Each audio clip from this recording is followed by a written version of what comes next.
Bonjour et bienvenue à ce temps de méditation et de prière. Il sera aujourd'hui centré sur un passage de l'Épître aux Éphésiens qui figure parmi les lectures proposées ce dimanche. Mais auparavant, nous prions. Une main est soit ouverte, soit fermée. Fermée, elle devient poing, outil de haine ou de coup. Ouverte, elle apporte la paix. Salut. Nous sommes au fil des jours, mains ouvertes ou poing. Mais le Christ est là où des hommes tendent la main. Amen. Je vous invite à entendre maintenant, dans le premier chapitre de l'Épître aux Éphésiens, les versets 3 à 14. Nous les lirons à deux voix, afin de souligner la structure de ce texte, pas très commode. Bénissons Dieu, le Père de notre Seigneur Jésus-Christ. Il nous a bénis en nous accordant toute bénédiction spirituelle dans les cieux, dans notre union avec le Christ. Avant la création du monde, Dieu nous a déjà choisis pour être bénis par le Christ, afin que nous fassions ce que Dieu veut et que nous soyons sans défaut à ses yeux. Dans son amour, Dieu a décidé par avance qu'il ferait de nous ses enfants d'adoption par Jésus-Christ. Dans sa bienveillance, voilà ce qu'il a voulu. Louons donc Dieu pour le don magnifique qu'il nous a généreusement fait de son Fils bien-aimé. Car par le sang du Christ, nous sommes délivrés du mal et nos péchés sont pardonnés. Dieu nous a ainsi manifesté la richesse de sa grâce, qu'il nous a accordée avec abondance en nous procurant une pleine sagesse et une pleine intelligence. Dans sa bienveillance, il nous a fait connaître le mystère de sa volonté qu'il avait décidé par avance de réaliser par le Christ. Cette volonté que Dieu accomplira à la fin des temps consiste à rassembler tout ce qui est dans les cieux et sur la terre sous une seule tête, le Christ. Par notre union avec le Christ, nous avons reçu la part qui nous était promise, car Dieu nous a choisis par avance, selon ce qu'il a décidé. Et Dieu réalise toutes choses conformément à ce qu'il a décidé et voulu. Louons donc la grandeur de Dieu, nous qui avons été les premiers à mettre notre espérance dans le Christ. Vous aussi, quand vous avez écouté sa parole, qui est la vérité, la bonne nouvelle, qui vous a apporté le salut, vous avez mis votre foi en Christ. Alors, Dieu a mis sa marque personnelle sur vous en vous donnant l'Esprit Saint promis. L'Esprit Saint nous garantit l'héritage que Dieu a réservé à son peuple. Il nous assure que nous le posséderons quand notre délivrance sera complète. Louons donc la grandeur de Dieu.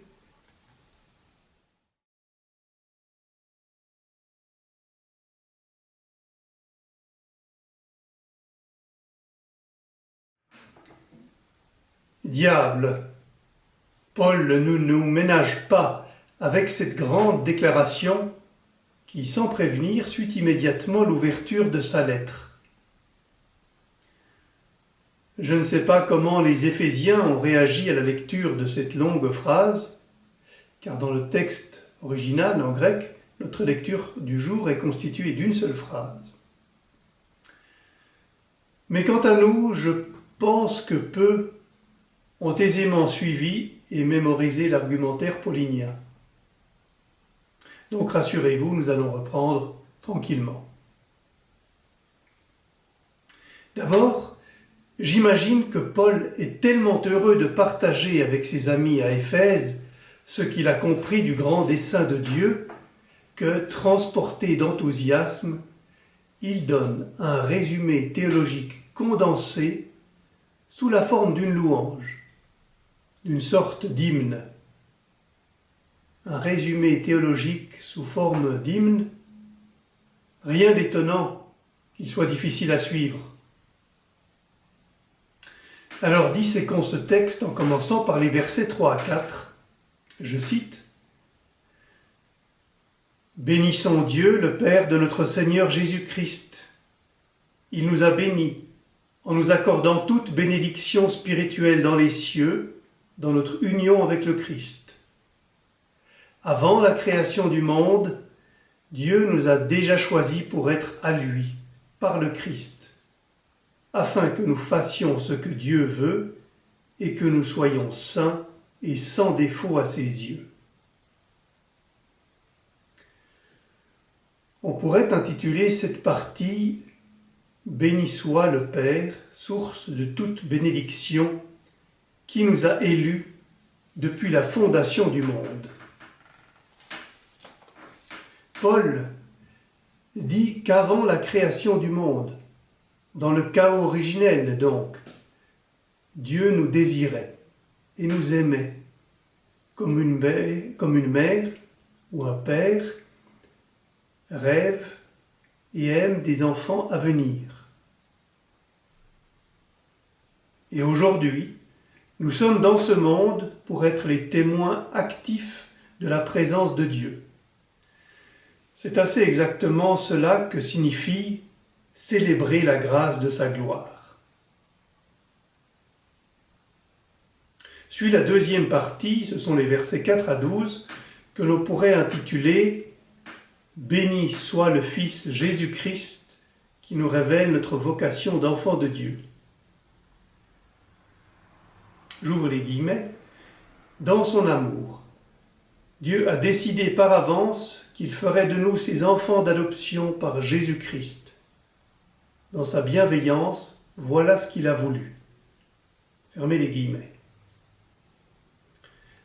Après le rôle du Père qui nous a adoptés comme ses enfants, voici le rôle du Fils. Le Christ nous permet de vivre dans ce monde comme des enfants de Dieu. Je continue la citation. « Louons donc Dieu pour le don magnifique qu'il nous a généreusement fait en son Fils bien-aimé. Car par le sang versé du Christ, nous sommes délivrés du mal et nos péchés sont pardonnés. Dieu nous a ainsi manifesté la richesse de sa grâce, qu'il nous a accordée avec abondance, en nous procurant une pleine sagesse et une pleine intelligence. Dans sa bienveillance, il nous a fait connaître le mystère de sa volonté qu'il avait décidé par avance de réaliser par le Christ. Ce projet, que Dieu conduira à son accomplissement à la fin des temps, consiste à rassembler tout ce qui est dans les cieux et sur la terre sous une seule tête, le Christ. À la relecture de ce passage, vous comprenez pourquoi je parlais de somme ou de résumé théologique. Paul, en effet, en à peine plus de 3 mots, nous révèle rien moins que le grand dessein de Dieu pour le salut du monde. C'est rassembler tout ce qui est dans les cieux et sur la terre sous une seule tête, le Christ. En d'autres mots, pourrait-on dire aujourd'hui, pour que le monde vive en harmonie comme un seul corps, dont la tête est le Christ. Et puis, Paul nous rappelle aussi que tout nous a été donné pour que nous comprenions comment devenir saints. C'est un cadeau inestimable. Et en déballant ce cadeau, on trouve le Christ la grâce, la sagesse et l'intelligence. C'est ce cadeau qui peut-être explique le bonheur de Paul.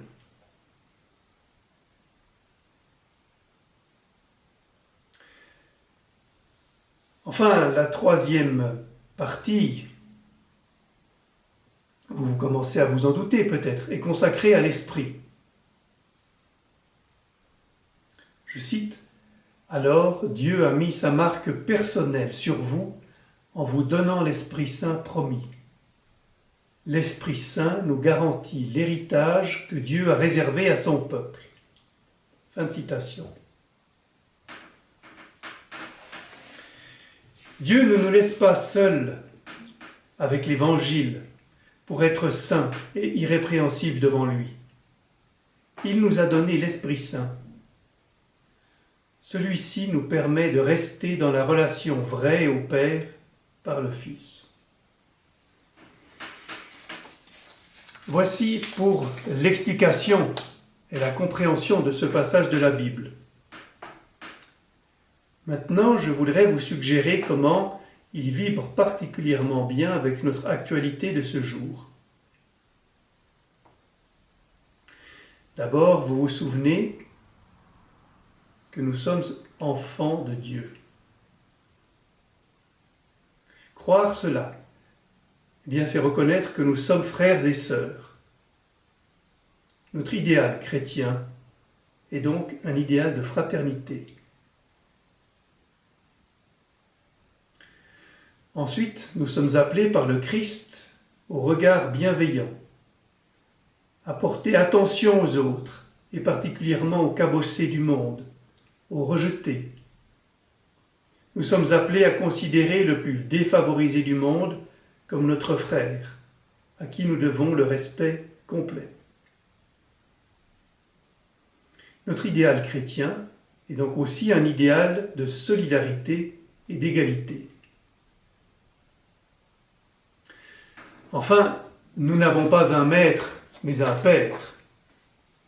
Un père qui nous a adoptés sans réserve, avant même de nous connaître, avant la création du monde, disait Paul. Ce Père nous a révélé son dessein.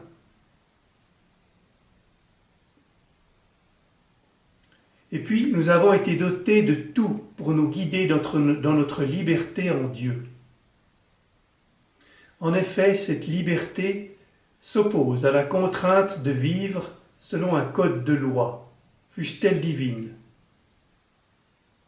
Cette liberté repose sur une pleine sagesse et une pleine intelligence, et sur le Saint-Esprit. Et si cette liberté est elle-même une libération de ce qui nous a servi, comme la jalousie, l'égoïsme, la peur. J'ouvre les guillemets, nous sommes délivrés du mal et nos péchés sont pardonnés. Fermez les guillemets. Nous ne sommes pas liés par une dette envers Dieu. Notre idéal chrétien est un idéal de liberté. Fraternité, égalité, liberté, une devise chrétienne qui aujourd'hui fait écho à celle adoptée dans le sillage de la prise de la Bastille.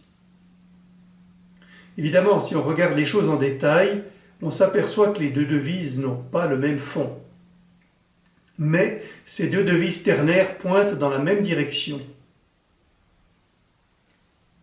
Cette direction, c'est le refus de toutes les forces de haine ou de peur de l'autre, de toutes les tendances autoritaires et de restriction des libertés. Cette direction, c'est affirmer notre croyance que le royaume commence par la fraternité entre tous. C'est affirmer l'égalité de toutes et tous devant la loi comme devant Dieu. Et c'est affirmer la liberté offerte par Jésus le Christ. Que ce chemin soit le vôtre, pour pour suivre Paul, célébrer la gloire de Dieu.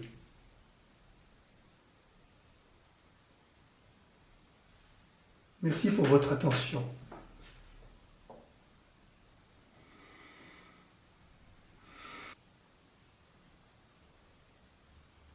Que le Dieu d'amour, qui a partagé son amour avec nous, renforce notre amour pour les autres.